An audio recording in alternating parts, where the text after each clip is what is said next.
Hello friends, मैं C S Kundan स्वागत करता हूं आप सभी का मैं अपने यूट्यूब चैनल में। आज की इस क्लास में हम लोग पढ़ने वाले हैं कि इक्विटी शेयर और प्रेफरेंस शेयर में क्या क्या डिफरेंसेस होते हैं।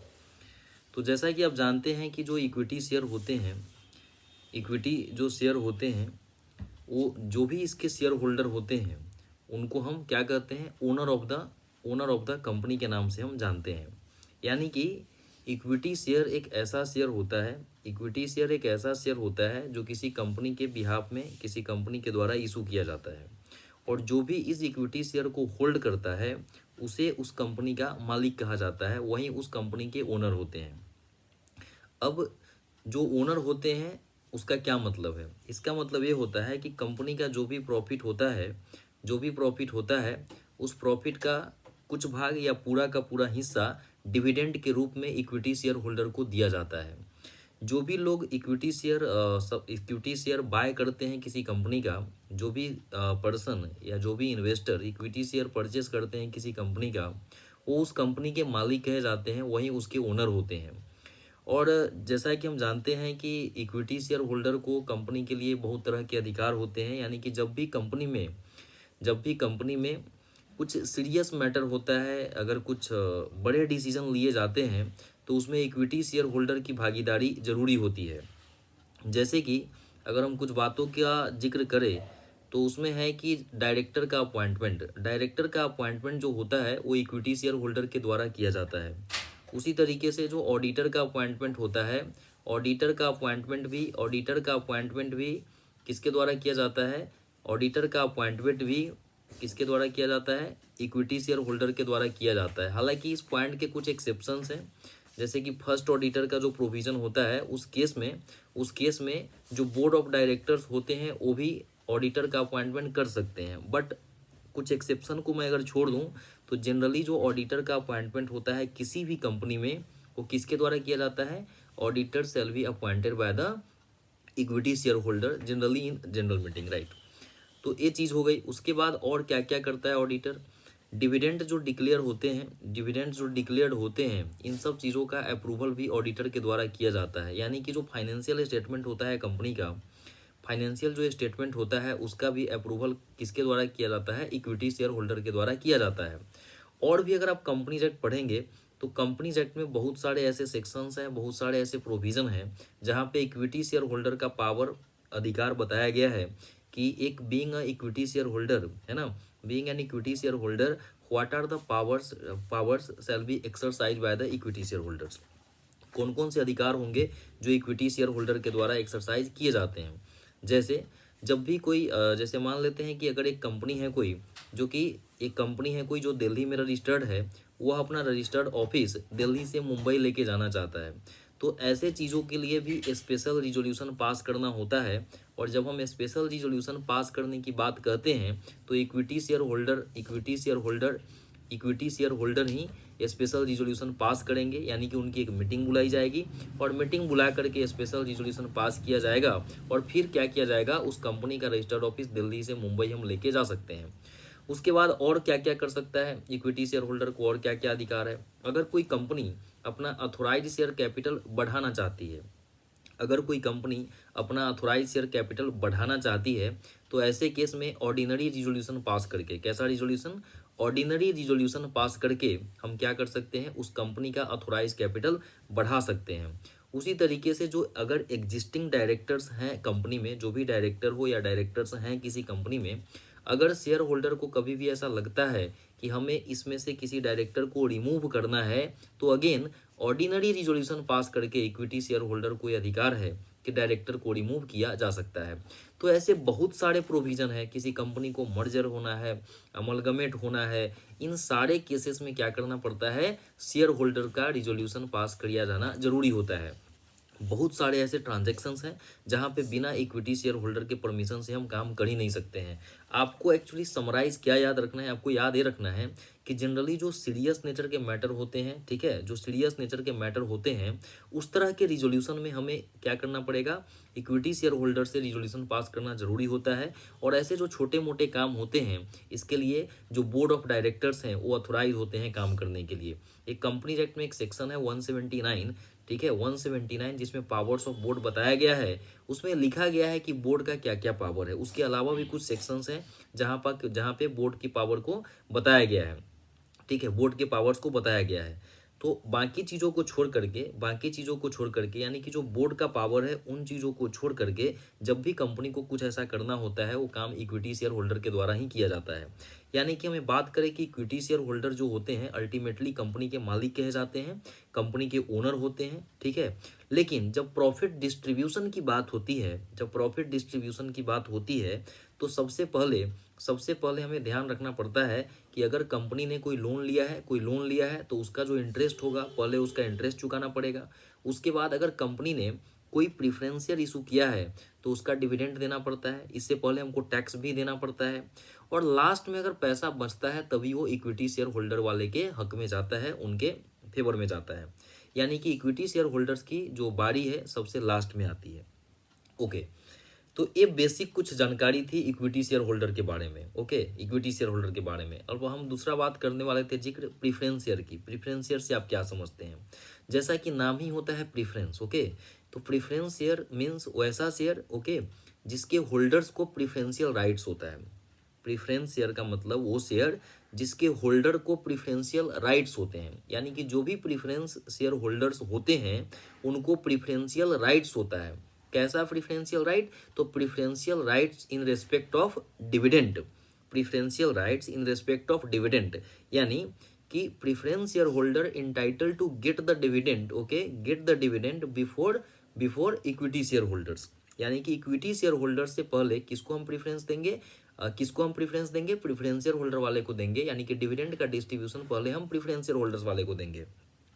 प्रीफरेंस शेयर में अलग अलग कैटेगरी है। प्रीफरेंस शेयर में अलग अलग कैटेगरी होता है, जैसे इसमें क्यूमुलेटिव होता है, नॉन क्यूमुलेटिव होता है, रिडीमेबल प्रीफरेंस शेयर होता है, इरिडीमेबल प्रीफरेंस शेयर होता है।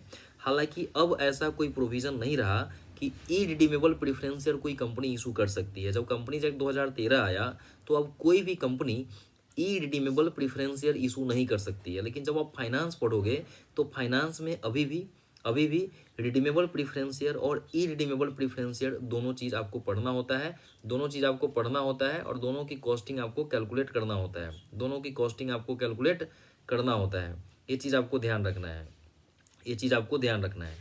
लेकिन अगर हम कंपनीज एक्ट के रिस्पेक्ट में बात करें तो कंपनीज एक्ट के अकॉर्डिंग केवल रिडीमेबल प्रीफरेंस शेयर ही कोई कंपनी इशू कर सकती है। अब ऐसा प्रोविज़न है कि कोई भी कंपनी 20 साल से ज़्यादा के लिए प्रीफरेंस शेयर इशू नहीं कर सकती है, ठीक है। कुछ कंपनियां हैं जो इस प्रोविजन में एग्जेम्प्टेड है, लेकिन बेसिकली कोई भी कंपनी 20 साल से ज़्यादा के लिए प्रीफरेंस शेयर इशू नहीं कर सकती है। यानी कि एज पर कंपनीज एक्ट अब के दिन में इरिडीमेबल प्रीफरेंस शेयर का कॉन्सेप्ट कंपनीज एक्ट के अकॉर्डिंग नहीं है। अच्छा, दूसरा हमने बताया कि cumulative preference share and non cumulative preference share. तो क्यूमुलेटिव और नॉन क्यूमुलेटिव का मतलब क्या होता है? क्यूमुलेटिव का मतलब होता है कि डिविडेंड जो होते हैं, जो भी प्रीफरेंस शेयर पे डिविडेंड दिए जाते हैं, अगर मान लेते हैं कि फाइनेंशियल ईयर 19-20 में अगर कोई कंपनी डिविडेंड नहीं दे पाती है तो वो डिविडेंड क्या होता है, 20-21 में जुड़ जाएगा। फाइनेंशियल ईयर अगर 19-20 में कोई डिविडेंड नहीं दिया गया है तो फाइनेंशियल ईयर 19-20 का डिविडेंड क्या हो जाएगा, वो क्या हो जाएगा, 20-21 में ऐड हो जाएगा, ऐड होते जाता है। इस तरह के डिविडेंड को हम क्यूमुलेटिव कहते हैं, राइट। तो क्यूमुलेटिव और नॉन क्यूमुलेटिव से मतलब है कि जब भी कंपनी प्रीफरेंशियल इशू करेगी तो उसमें प्रोविजन रहेगा कि नहीं आपको हर साल डिविडेंड देना है। क्यूमुलेटिव का कोई कॉन्सेप्ट आपके रिस्पेक्ट में नहीं रहेगा। और क्यूमुलेटिव से मतलब ये है कि क्या होगा, 1 साल के बाद, 2 साल के बाद, 3 साल के बाद जब भी कंपनी देगी वो जोड़ करके डिविडेंड उसका क्या करेगी, पेमेंट कर देगी। लेकिन जब कंपनीज एक्ट 2013 आया तो अगेन प्रीफरेंस शेयर के रिस्पेक्ट में एक बहुत बड़ा इसमें चीज़ आया, वो ये आया कि अब कोई भी company cumulative preference share issue, ठीक है, कर तो सकती है, लेकिन अगर लगातार 2 साल तक कोई कंपनी प्रीफरेंस शेयर होल्डर्स को डिविडेंड अगर नहीं देती है तो ध्यान रखिए बात, उस प्रीफरेंस शेयर होल्डर्स को भी उतना ही अधिकार हो जाएगा जितना कि उस कंपनी में इक्विटी शेयर होल्डर्स को अधिकार है। इसका क्या मतलब? इसका मतलब ये कि प्रीफरेंशियल होल्डर को पहले से अधिकार केवल डिविडेंड, प्रीफरेंशियल राइट्स के अकॉर्डिंग केवल डिविडेंड पहले पाने का अधिकार था। लेकिन अब क्या हो गया कि अगर कोई कंपनी लगातार 2 साल तक अगर डिविडेंड नहीं देती है प्रीफरेंस शेयर होल्डर्स को, तो ऐसे केस में प्रोविजन कहता है कि the preference share holder shall become just like equity share holder.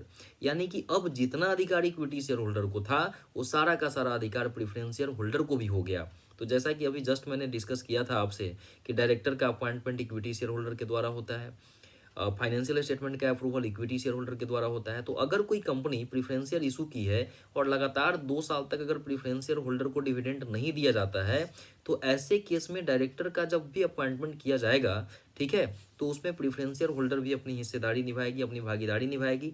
उसके बाद अगर फाइनेंशियल स्टेटमेंट अप्रूव कराने की बात करें तो उसमें मतलब जो भी काम इक्विटी शेयर होल्डर के एम्बिट में था, उनके अधिकार में था, अब हर जगह पे भागीदारी प्रीफरेंस शेयर होल्डर्स की भी हो जाएगी। यह एक बहुत बड़ा मतलब बहुत बड़ा प्रोविज़न है, ये बहुत बड़ा ड्रास्टिक चेंज है जो कंपनीज एक्ट 2013 में लाया गया था। ऐसा इसलिए लाया गया ताकि जो कैपिटल मार्केट है उसमें क्या किया जाए, जो भी स्मॉल इन्वेस्टर हैं उनके इंटरेस्ट का ध्यान रखा जाए, समय समय पे डिविडेंड का भुगतान किया जाए। इस तरह के इन्हीं कारणों से क्या किया गया, इस प्रोविज़न को यहाँ पे लाया गया है। अच्छा, तो ये था कुछ प्रीफरेंस शेयर होल्डर के बारे में मैं बता रहा था कि प्रीफरेंस शेयर होल्डर का क्या मतलब होता है, ठीक है। यानी कि 2 साल तक अगर हम प्रीफरेंस शेयर होल्डर को डिविडेंड नहीं देंगे तो क्या हो जाएगा, वो इक्विटी शेयर होल्डर जैसा ही बन जाएगा। इसका क्या मतलब है, इसका मैं एक छोटा सा एग्जाम्पल देके आपको बताता हूँ। सपोज कीजिए कि किसी कंपनी ने अभी कितना का 1 लाख का इक्विटी शेयर इशू किया है और 1 लाख का क्या किया है, प्रीफरेंस शेयर इशू किया है। तो उसका पेड अप कैपिटल कितना हो जाएगा, 2 लाख हो जाएगा। 1 लाख इक्विटी शेयर है और 1 लाख कितना है, 1 लाख कितना है प्रीफरेंस शेयर है, 1 लाख प्रीफरेंस शेयर है, दोनों फुल्ली पेड अप है। तो उसका पेड अप कैपिटल कितना हो जाएगा, 2 लाख हो जाएगा। तो अगर हम पहले से बात करें तो पहले से तो कंपनी का पूरा मालिक कौन है, इक्विटी शेयर होल्डर है। यानी कि जो 1 लाख कैपिटल जिसके नाम पे अलॉटेड होगा, जो इक्विटी शेयर होल्डर होंगे वही ओनर होगा। लेकिन हमने क्या कहा कि अगर लगातार 2 साल तक कोई कंपनी प्रीफरेंस शेयर होल्डर्स को डिविडेंड नहीं देती है, तो ऐसे केस में प्रोविजन कहता है कि प्रीफरेंस शेयर होल्डर शैल बिकम इक्विटी शेयर होल्डर जैसे बन जाएगा वो, है ना। और वो भी क्या करेगा, हर मीटिंग में, हर चीज़ों में अपनी हिस्सेदारी निभाएगा, अपनी भागीदारी निभाएगा। यानी कि जब भी कंपनी मीटिंग करेगी तो प्रीफरेंस शेयर होल्डर को भी नोटिस देना पड़ेगा, ठीक है, ये सब चीज़ करना पड़ेगा। तो अगर मान लेते हैं कि इसी कंपनी का पेड अप कैपिटल 2 लाख था, जिसमें 1 लाख इक्विटी शेयर होल्डर था और 1 लाख क्या था, प्रीफरेंस शेयर होल्डर था। हमने कहा कि पहले से तो अधिकार केवल पूरा का पूरा अधिकार किसके पास था, इक्विटी शेयर होल्डर के पास था। लेकिन कंपनी ने क्या किया, 2 साल तक लगातार डिफॉल्ट किया प्रीफरेंस शेयर होल्डर को डिविडेंड देने के केस में। इसलिए क्या हो गया कि प्रीफरेंस शेयर होल्डर वाले भी क्या बन गए, इक्विटी शेयर होल्डर जैसा बन गए। और अब वो भी क्या करेंगे, सारी की सारी वोटिंग में भागीदारी निभाएंगे और उनको भी कंपनी को नोटिस देना पड़ेगा। अगर नहीं देते हैं तो वो जो मीटिंग कंपनी के द्वारा किया जाएगा वो मीटिंग इनवैलिड माना जाएगा। तो these are the certain differences, okay, between equity share and preference share, ठीक है। Equity share and preference share, अक्सर बच्चों में बहुत कन्फ्यूजन रहता है कि इक्विटी शेयर और प्रीफरेंस शेयर का मतलब क्या होता है। आज के बाद आप याद रखना, प्रीफरेंस शेयर का मतलब जस्ट इतना होता है, preferential rights in respect of dividend. यानी कि डिविडेंड पहले किसको देंगे, प्रीफरेंस शेयर होल्डर वाले को देंगे, फिर पैसा बचता है तो इक्विटी शेयर होल्डर को दिया जाएगा, नहीं बचता है तो नहीं दिया जाएगा। लेकिन हाँ, अगर बहुत पैसा बचता है तो पूरा पैसा वो इक्विटी शेयर होल्डर का है। जब भी प्रीफरेंस शेयर होल्डर को डिविडेंड दिया जाता है तो एक फिक्स अमाउंट होता है।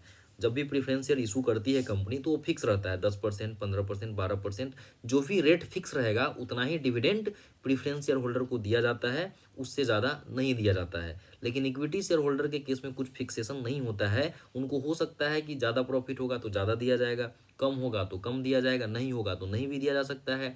प्रॉफिट भी हुआ भी है, अगर कंपनी को लगता है कि पूरा पैसा रिजर्व एंड सरप्लस में ट्रांसफर कर देना चाहिए तो वहाँ भी किया जा सकता है, ओके। इससे क्या होता है, कंपनी की वेल्थ मैक्सिमाइज होती है, राइट। तो डिपेंड करता है, इसके लिए भी फाइनेंस में अलग अलग तरह की थ्योरी है, डिविडेंड पॉलिसी के रिगार्डिंग अलग अलग थ्योरी है, जैसे वाल्टर अप्रोच है, गार्डन अप्रोच है, राइट। अलग अलग अप्रोचेस है, उसके अकॉर्डिंग हमको कैलकुलेशन करना पड़ता है। फिर हमको डिसाइड करना पड़ता है कि कंपनी के लिए, फर्म के लिए क्या सूटेबल सिचुएशन है, उसके अकॉर्डिंग हम डिसीजन लेते हैं कि अगर प्रॉफिट है तो हमें डिविडेंड देना है, नहीं देना है, कितना देना है, नहीं देना है। आई होप सो कि आप सभी लोगों को ये समझ में आया होगा कि इक्विटी शेयर और प्रीफरेंस शेयर के बीच में क्या क्या अंतर है। Thank you so much for watching this video. For the more updates you can subscribe my YouTube channel. Thank you.